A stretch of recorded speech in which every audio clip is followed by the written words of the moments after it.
नमस्कार। आपने मुझे इस समिट के माध्यम से देश और दुनिया के सम्मानित अतिथियों से, आपके दर्शकों से जुड़ने का अवसर दिया है। मैं नेटवर्क 18 का आभार व्यक्त करता हूं।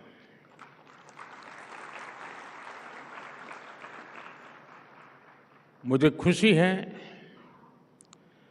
कि आपने इस वर्ष की समिट को भारत के युवाओं की एस्पिरेशन से जोड़ा है। इस साल के शुरुआत में विवेकानंद जयंती के दिन यहीं भारत मंडपम में विकसित भारत यंग लीडर्स डायलॉग हुआ था। तब मैंने युवाओं की आंखों में देखा था सपनों की चमक,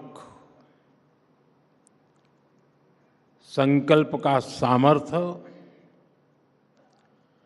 और भारत को विकसित बनाने का जुनून।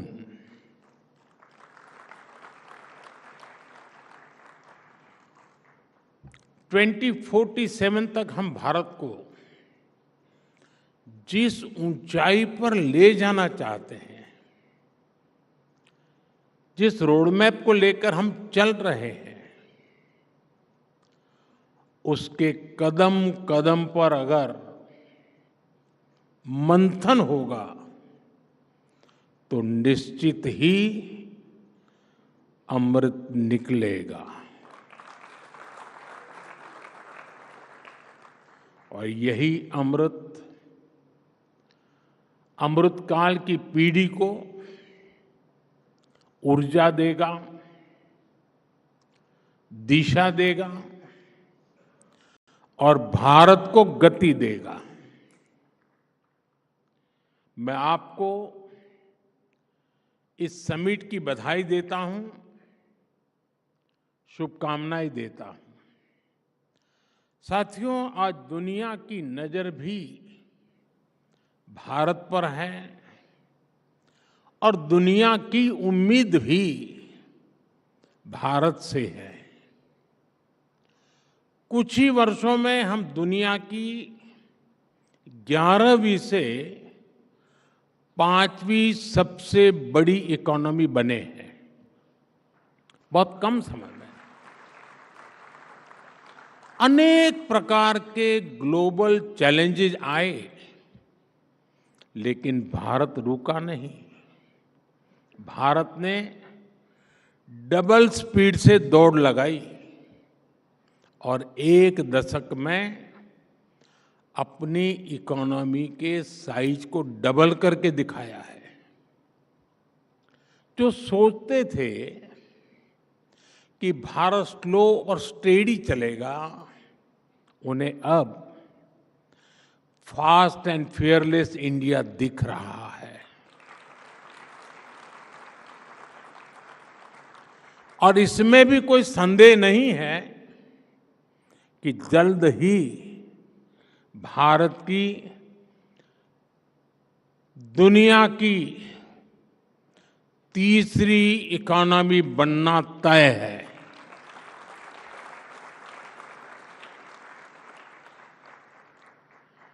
ग्रोथ की इस अभूतपूर्व स्पीड को कौन ड्राइव कर रहा है? इसे ड्राइव कर रहे हैं भारत के युवा, उनके एम्बिशंस और उनके एस्पिरेशंस।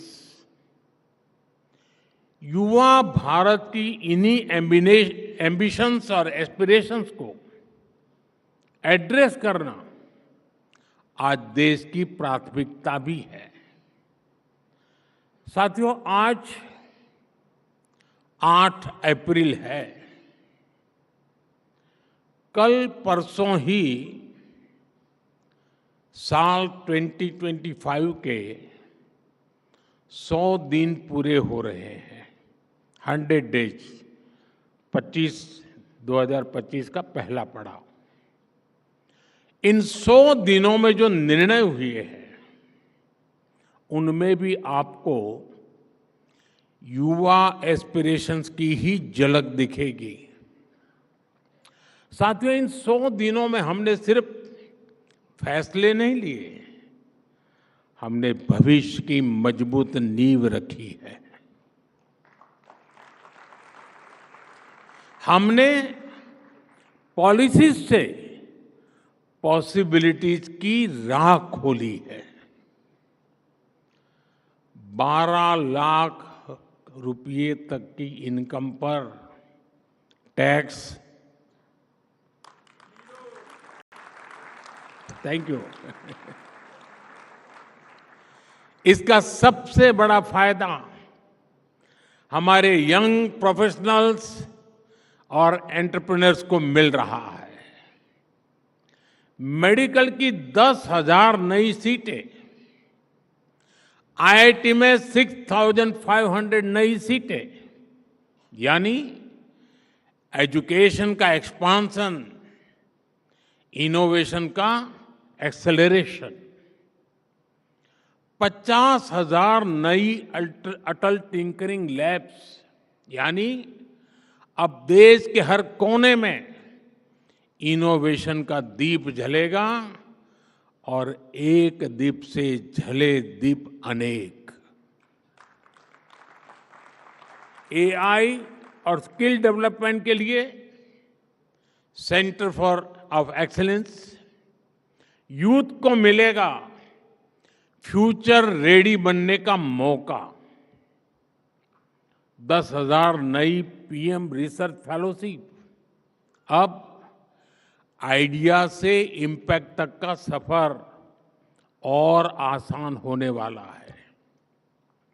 जैसे स्पेस सेक्टर खोला गया, वैसे ही अब न्यूक्लियर एनर्जी सेक्टर भी ओपन किया गया। इनोवेशन को अब सीमाएं नहीं, समर्थन मिलेगा। गीग इकोनॉमी से जुड़े युवाओं को पहली बार सोशल सिक्योरिटी का कवच दिया जाएगा। जो पहले दूसरों के लिए इनविजिबल थे, अब वे नीतियों के केंद्र में हैं।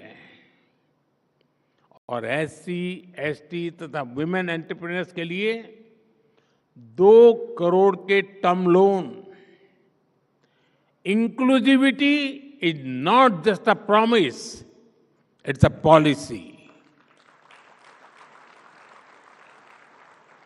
इन सभी निर्णयों का सीधा लाभ भारत के नौजवानों को मिलने वाला है, क्योंकि जब युवा आगे बढ़ेगा तभी भारत आगे बढ़ेगा। साथियों, इन 100 दिनों में भारत ने जो किया है वो दिखाता है कि भारत रुकने वाला नहीं है। भारत झुकने वाला भी नहीं है।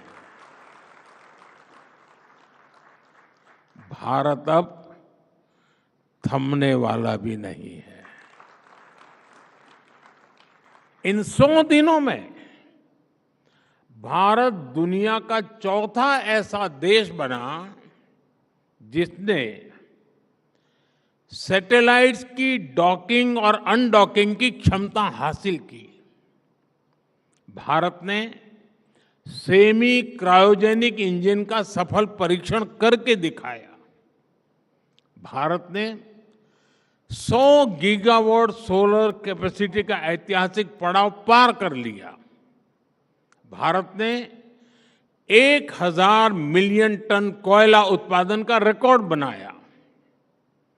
नेशनल क्रिटिकल मिनरल मिशन की शुरुआत हुई और इन्हीं 100 दिनों में कर्मचारियों के लिए 8वें वेतन आयोग गठित करने का निर्णय हुआ। किसानों के लिए खाद पर सब्सिडी में बढ़ोतरी का फैसला हुआ, यानी अन्नदाता की चिंता सरकार की प्राथमिकता है। छत्तीसगढ़ में 3 लाख से ज्यादा परिवारों ने एक साथ नए घरों में गृह प्रवेश किया।